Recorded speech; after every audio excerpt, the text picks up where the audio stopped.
क्या बताते हैं कि मानत नामन मोरा साधो मानत नामन मोरा रे, बार बार मैं ये समझाऊं जग में जीवन थोड़ा रे। फिर क्या बताते हैं, कहते हैं शरण पड़े को गुरु संभाले, शरण पड़े को गुरु संभाले, जान के बालक भोला रे। कह कबीर तुम चरण चित राखो, जो सुई में डोरा रे। अब देखो परमात्मा कहते हैं कि आपको भगवान यानी दास को तो निमित्त बना रखा है, सारा का सारा कार्य वो कबीर भगवान कर रहे हैं, आपका पिताजी।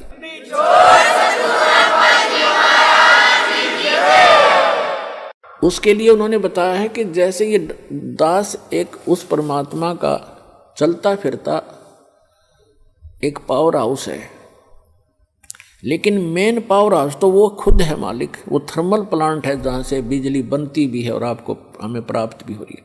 इससे आपको आगे कनेक्शन मिल गए।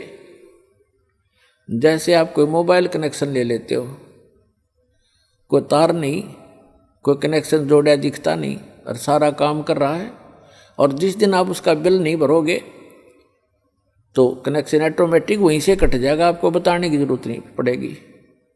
तो इस प्रकार ये दास एक चलता फिरता परमात्मा की पावर का एक छोटा वो समझ लो पावर हाउस, और इससे जिसको कनेक्शन मिलेगा उसके घर में वो पावर आएगी, उस परम पिता की थ्री फेस की। और इसकी जो मर्यादा में रहना और इसका टैक्स आप भरते रहना, यानी आपकी मजदूरी करते रहना, दान धर्म करते रहना, या नाम की मजदूरी, राम नाम की कमाई करते रहना, तो आपका कनेक्शन ठीक रहेगा, तो पावर आपके घर पे आपका काम करती रहेगी। और जो पावर से काम होता वो मैनुअली नहीं हो सकता। जैसे पशुओं का चारा काटा करते हाथ से, ऐसे मशीन थी, अब भी है गांव में गरीबों के पास, तो वो हाथ वाला काम तो मैनुअल जितना ही होता है। जब उसमें लगा दी मोटर और पावर का कनेक्शन मिल गया, कट कट कट कट 1 घंटे में ढेर लगा देती है। आटा पीसा करते हाथ से, वो मैनुअल 2 घंटा में जाकर 2 किलो पिसा करता। अरे 2 घंटा में ठोक दे, पीट दे 10 क्विंटल आटे को, और हाथ नहीं लगाना, कोई प्रयत्न नहीं, मेहनत नहीं। तो परमात्मा की पावर से जो आपके संसारी कार्य होंगे ऐसे अनोखे से होंगे। आपको अभी तक पावर का कनेक्शन नहीं मिला था, उन नकली पावर हाउसों से तुम कनेक्शन लिए बैठे थे, जो कीकर के लटकर तार बांध रहे थे अपने, और कहे थे पावर हाउस जितने भी संत और महंत और आचार्य और शंकराचार्य। तो सौभाग्य आपका कि आपको उस पावर का कनेक्शन मिल गया। फिर इस पावर के काम देखियो आप, ठीक है, ये अदृश्य कार्य होते हैं। इस यहाँ की भौतिक पावर का हमने अलग से दिखाई देता, पर ये भी कुछ दिन में आपने न्यारा दिखाई देगा। आप कल्पना भी नहीं कर सकोगे, ऐसे सुख देगा आपको। और आप किसी को बताओगे, आपको शर्म आओगी कि जान देना हटेगा और मन झूठा बनाओगा, एक झूठ बोल रहा है, और आपका कलजा फटन हो रहा होगा, किसने बताऊं।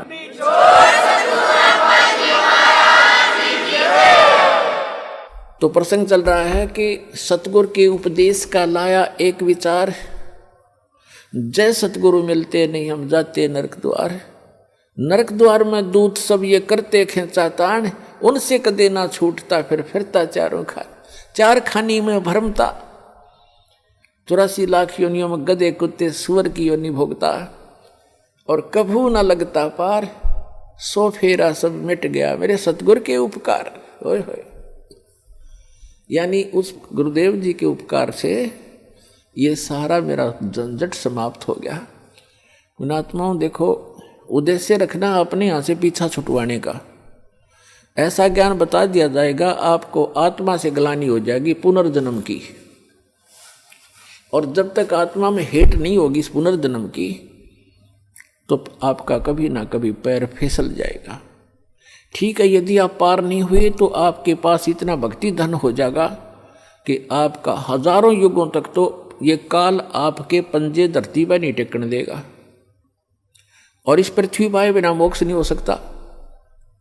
ऊपर तो इसका जबरदस्त भयंकर जाल है, वहाँ आपके पुण्यों का नाश करवाता है। वह देवता बना के, इंद्र बना करके, वहाँ बड़े बड़े आपको होटल बना रखे, नाचना गाना सारा दिन, काम में कोई नहीं, अपनी पूंजी आपकी नाश होती है।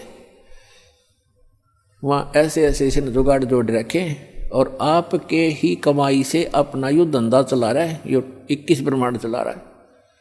आपके पुनों का 10%, किसी रेस्टोरेंट में इसने 15% और किसी में 25% की कटौती यानी कमीशन रखा है। उस कमीशन से ये काम चला रहा है। ये तो एक भिखारी है उस भगवान के आगे, जिसको तुम भगवान मानकर पूज रहे थे ब्रह्म तक। तो पुण्यात्मा यहाँ परमात्मा बताते हैं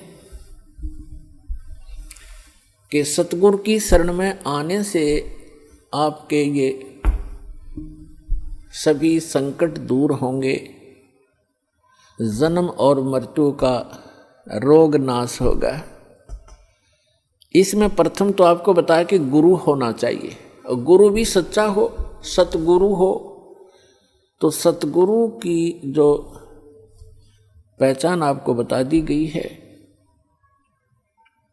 और जब तक सतगुरु नहीं मिलेगा आपका मोक्ष नहीं हो सकता है। उसके बाद फिर दूसरा आता है कि नम्रता हो। सत्संग में जब प्राणी आवे तो केवल ये उद्देश्य रखे। कैसे? परमात्मा कहते हैं संत मिलन को चालियो तज माया अभिमान, जो जो कदम आगे रखे वो है यज्ञ समान। संत मिलन को चालियो तज माया अभिमान, और जो जो कदम आगे को रखे सो सो यज्ञ समान। अब जैसे आप यहाँ आते हो, आप चाहे कितने धनी हो, कितने आप उच्च पोस्ट प्राप्त हो, चाहे यहाँ का प्रधानमंत्री हो, चाहे पूरी पृथ्वी का राजा हो, परमात्मा के मिलने के लिए जब चले, यानी सतलोक आश्रम बरवाला की तरफ जब चले, कहते हैं संत मिलन को चालियो तज माया अभिमान। और जो जो कदम आगे को रखोगे फिर माया अभिमान से लैस होकर के, रहित होकर के, एक आत्म रूप में, एक दास रूप में आप इधर को प्रस्थान करोगे। आपके एक कदम के रखने की कितनी वैल्यू बताई है, कितना पुण्य होगा आपको। एक अश्वमेघ यज्ञ के तुल्य आपको एक कदम का पुण्य होगा। चाहे आप गाड़ी में आते हो, चाहे अपनी किसी मोटरसाइकिल कार में आते हो, चाहे बसों से आते हो, ये सारे कदम हैं, जैसे किलोमीटर होते हैं। तो संतों ने इसको कदमों में मापा है कि वहाँ से यहाँ तक जितने भी आपके कदम रखे गए, जितने कदम बने, कहते हैं उतने ही यज्ञों का पुण्य मिलेगा यदि आप इस भाव से सत्संग के अंदर आओगे। जैसे रोगी होता है, रोगी को ये पता लग जाता है कि दीर्घ रोग है, और यहाँ के लोकल हॉस्पिटल के डॉक्टरों ने मना कर दिया है कि आप जाइए ऑल इंडिया इंस्टीट्यूट दिल्ली में। तो वहाँ जब ये डायरेक्शन मिलकर इंसान जाता है, तो वहाँ चाहे प्रधानमंत्री हो और चाहे कोई फैक्ट्री मालिक हो, कितना उच्च पोस्ट प्राप्त व्यक्ति हो, उस समय उसको अपनी जान दिखाई देती है, अपनी पोस्ट पद दिखाई नहीं देता। डॉक्टर कहता लेट जाइए, वो तुरंत लेट जाता है। डॉक्टर कहता ये कपड़े निकाल दीजिए, तुरंत निकाल के रख देता है। उस समय उसके नखरे खत्म हो जाते हैं और तभी वो उपचार प्राप्त करता है।